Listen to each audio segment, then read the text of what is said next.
r/ask Reddit. What are some norms today that should not be accepted at all? Politicians not keeping their word and not being held accountable for anything except mere infringements of their positions. We seem to be pretty tolerant of politicians telling bald-faced lies. I mean utter fabrications that are demonstrably and unequivocally false. I'm not okay with this. At the same time though, a lot of people interpret not being able to pass something in a collaborative environment as breaking promises. My mayor promises a lot of stuff, and tries, but the board of aldermen are ultimately the ones who draft the laws. I don't blame the mayor or anybody for that. Clickbait. It's pretty much the tabloid of the internet. Also tabloids, slanted news sites that are secret propaganda, etc. Even conventional news sites are all in on clickbait. It's a ducking embarrassment. Doing stupid things and calling it a prank. Auschwitz was just a prank. Bro, the camera's right there. Just a social experiment. No need to try me for war crimes. And they say Germans don't have a sense of humor. The whole sneaking into your significant other's phone to go through their stuff. And the other side of that, which is just casually cheating on your significant other whenever the opportunity presents itself. I'm a very private person. My phone laptop stays locked at all times, not because I am embarrassed or have something to hide, but because that's how I am. I'm very upfront about this with people I date though, and it's usually not a big deal. I'm the same way. I work with kids though, so any nudes or messages between my girlfriend and me need to stay hidden cause they get a hold of my phone a lot. So I have a lock and fingerprinted on it.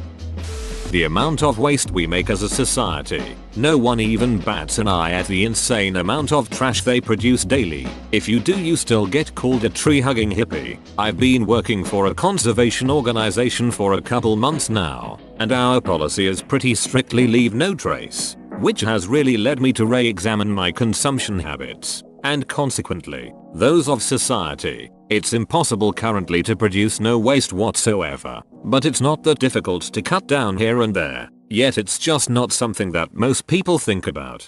I always admire the Japanese outlook on trash and recycling and composting. Streets in Japanese cities tends to be immaculate because there is a much stronger sense of community when it comes down to taking care of trash. Also, all burnable trash are appropriately filtered with non-burnable and recyclable trash, and they don't let you go off scot-free if you ignore these rules.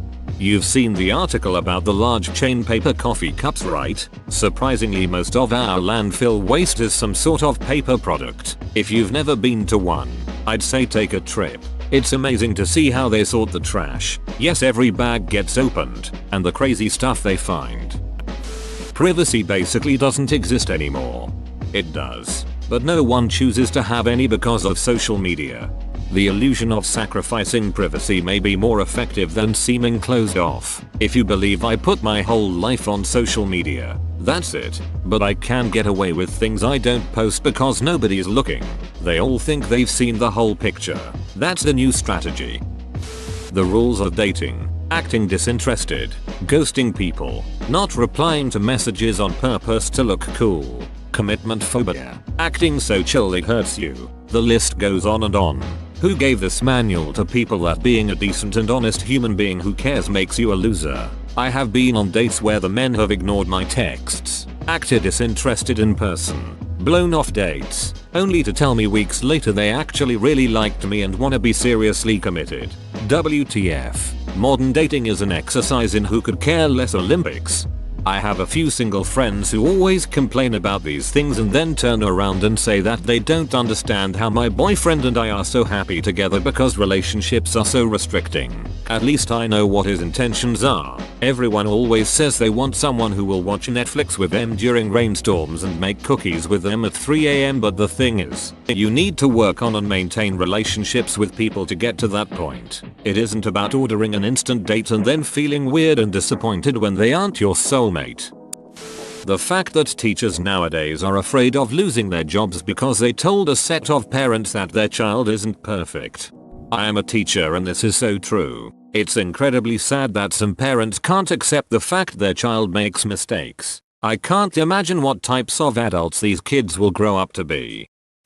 Ghosting. Though we didn't call it that when I was dating, If you've never been on a date with someone and just spoke on the phone a few times, then fine. Otherwise, if you've been out a few times, a few weeks, a few months, I mean come on. I know telling someone you don't want to see them anymore is an ugly conversation, but just do it and get it over with. Your only obligations is to be direct and act decent and polite. My policy is just be upfront. Hey, I don't think this is going to work. You can leave it at that or go more in depth, up to you. But it at least tells the other person you are not interested and allows them to move on. Now, if the person afterward becomes just awful, then block or stop responding. You can't control their reaction. Police sirens on radio commercials and in songs in general. We'll never know how many people get in wrecks every year by looking around to see where the siren is coming from. It's insane that the FCC has to censor every 4-letter word on the radio. But if you want to put a sound effect in your song that creates an actual traffic hazard, go ahead and have fun, kids. And the heart attacks of people smoking weed that hear sirens and gunshots in a song. Not cool. Whenever I send out a Facebook or online event invite, I get some number of yeses, mostly maybe yes, and some no s. The yeses have perhaps a 50% chance of showing up. The maybes have a very low chance of showing. It makes it very hard to plan. I have a policy that my yes means I must go, and I have been to several parties where I was the only attendee. Especially frustrating when you spend lots of money on movie tickets or food or supplies that go to waste. Yes means maybe. Maybe means probably not. No answer means no. And no means duck you. That is a perfect explanation. Creating a game and then withholding key features. Said key features are then released as DLC but should have been there in the first place. Side note. For what it's worth, I really enjoy the DLC system Ubisoft uses with Rainbow Six. More companies should implement it. And releasing remastered versions of games that are buggier than the original. Also charging $15 for a map pack when the original 10 years ago was $10. Not to mention this remaster was also a special edition game add-on where you were forced to buy the 80 copy instead of just $20. Modern Warfare Remastered. Saying I'm going to kill myself is a normal thing and we don't take it seriously anymore. Yeah, it is shitty that it has become commonplace. But if someone says it a lot then try not to get mad at them. People joking about wanting die often really do want to die, and them making jokes about it is both a coping mechanism and a cry for help. At least that's how I perceive it. But maybe that's just using anecdotal reasoning. I joked about wanting to die a lot when I was truly suicidal. It was definitely a way to cope. Throwing it out casually helped me control the thoughts better and made me feel less alone in it. That being said, after realizing I truly did need help and admitting myself to a behavioral health hospital, I am much more mindful about throwing it around like a joke. Sometimes I still feel that way, that LOL I wanna die, and sometimes it slips into jokes. But my close friends know me well enough to ask, hey, you okay? What's going on? If I start joking about it a lot again, I feel incredibly blessed to have friends like that who care about me. Texting and driving. You're operating a powerful machine. It's okay to focus just on that. Got it? Pay no attention to the road. Nearly killing yourself or risking death for YouTube views. I think this has always and will always be a norm. If not YouTube, then a group of friends will suffice. Some people just get a high off of being risky in front of an audience. I agree. Jackass wasn't popular for nothing. The fact that so many young people are okay with censoring speech they don't agree with. I'd say it more generally, that the populace looks at the government as a personal service that bans things they don't like without any consideration to larger implications. It constantly boggles my mind that people want to give the government more and more power when they've shown time and again to be incompetent and corrupt for at least the last few decades. Calling for the death of anyone you dislike. But my guillotine business was just taking off. I guess I'll have to cut all of my prices. Quit before you get ahead. Being fashionably late to things. No, it is not trendy. It tells me you're selfish jerk who does not value the time of others. If something has a set time, like weddings or formal dinners, I make sure to be there at least 10 minutes earlier. However, To offer a different perspective, if it's informal like a the 4th of July barbecue or something, I think it's polite to be 10-15 minutes late in case the host is running late. If I know someone cares about being on time, I will make the effort. However, I have been annoyed with perpetually early friends. One of them came over almost half an hour before the time they were invited to hang out with me, and I found it a bit irritating. Like, I invited you for that time as I'm in the middle of other things. They had to sit around the house while I wrapped things up, while being late dismisses other people's time. Being early can do the same thing.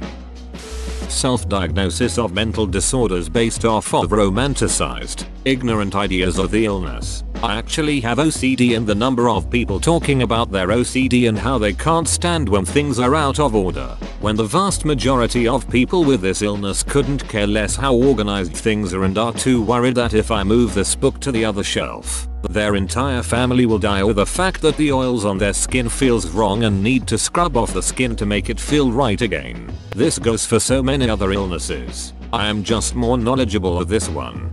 Fellow OCD sufferer here. People alphabetize their CDs and are all at Twitter over how they're so OCD. No, OCD is when you spend hours counting something over and over and over, or getting up to check that the oven really is off for 4 hours. To non-OCD people reading this, we know it's totally illogical and we don't really want it, but our mind gets stuck in this mode that's hard to explain to someone who isn't obsessive compulsive. Believe me, it's a miserable condition. Being unable to speak out when you see someone doing something wrong. It's become socially unacceptable to make a person feel ashamed for their actions.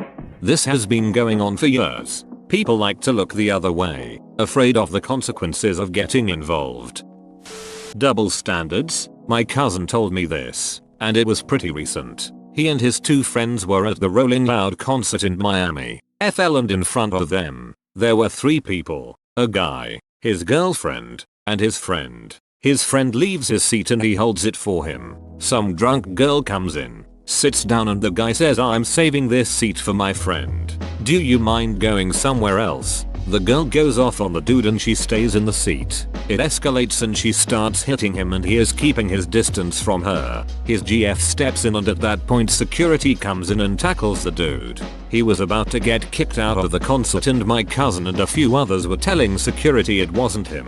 They got the girl and escorted her out. There's more examples, but this one takes the cake for me. Too long, didn't read. Dude told a girl to find a different seat. She proceeds to beat him and security jumps the dude.